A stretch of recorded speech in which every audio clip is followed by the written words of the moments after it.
Hey everyone, and welcome back to another Edith Noble video. In this week's video, I am going to be doing a how to finish the school year strong, and I wanted to do some motivational video about school for a while now, and I haven't really known how or what context to put it in, but now that it's actually getting pretty close to the end of the school year, I figured I would do one for that.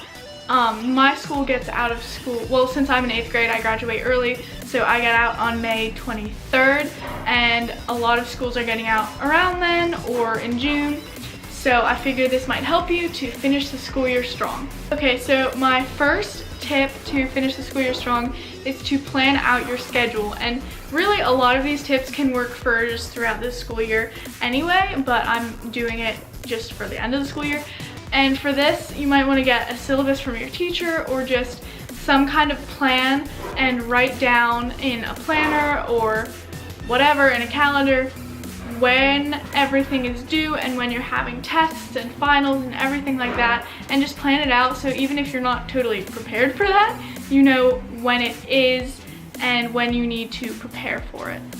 And you can also write down field trips and anything fun like that so you know when you want to study and when you want to have fun and work and play and just balance all of that.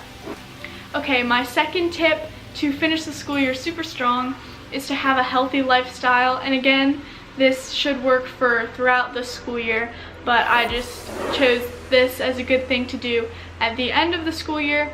And the biggest thing is sleep, sleep, sleep, sleep, sleep. I promise you, no matter how smart you are, when you're writing an essay at 2 in the morning, it's not going to be your best essay. And just stuff like that, like figure out when you're going to do things and do it like as soon as you get home from school or as soon as you get home from practice, and don't procrastinate and wait. I promise procrastinating is not going to get you anywhere. Working out is a really good thing to do, because if you're working out, then even if you don't finish the project or finish studying for the test or whatever it is, you know that you got something done that will benefit you for really the rest of your life if you keep working out or just go for a run or a little walk or whatever, and it will keep you positive and healthy.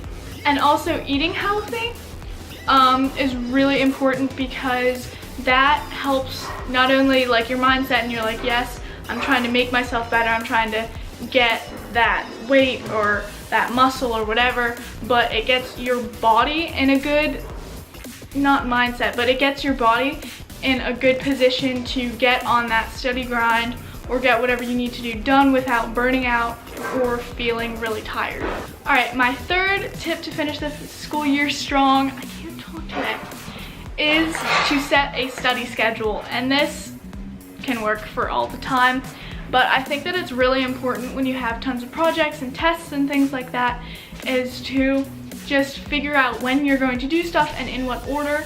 And whenever I'm doing my homework, I 99% of the time have my planner right there, so I know everything I have to do.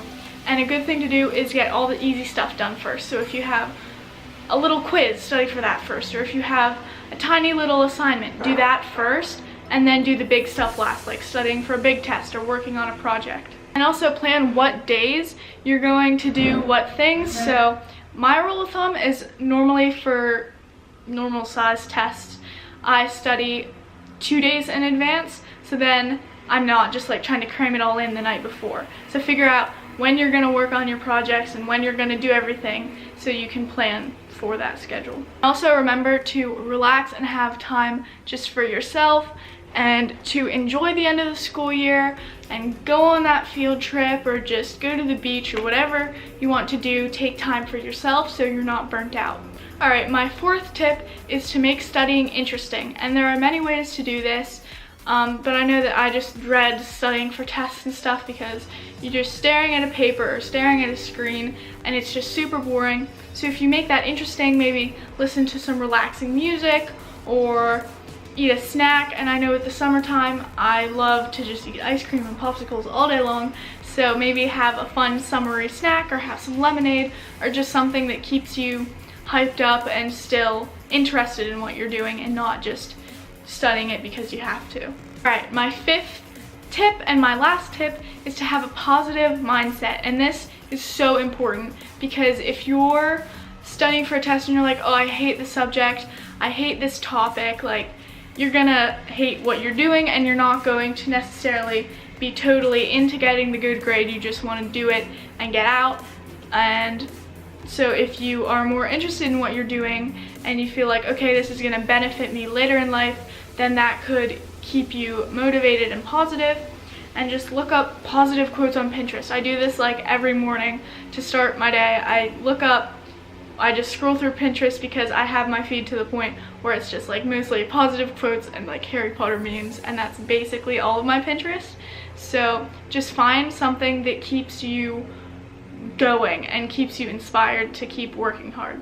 Surround yourself with positivity. And just remember that you can do this, and go into that test or that presentation or whatever it is, go into the end of the school year feeling like a boss and feeling like you can do it, because if you prepare with all these things, you basically can. And even if you're not Einstein, you can still feel ready to go and feel like you can do your best. Alright guys, I hope you loved this video. If you did, be sure to give it a big thumbs up and subscribe, and I will see y'all next video. Bye!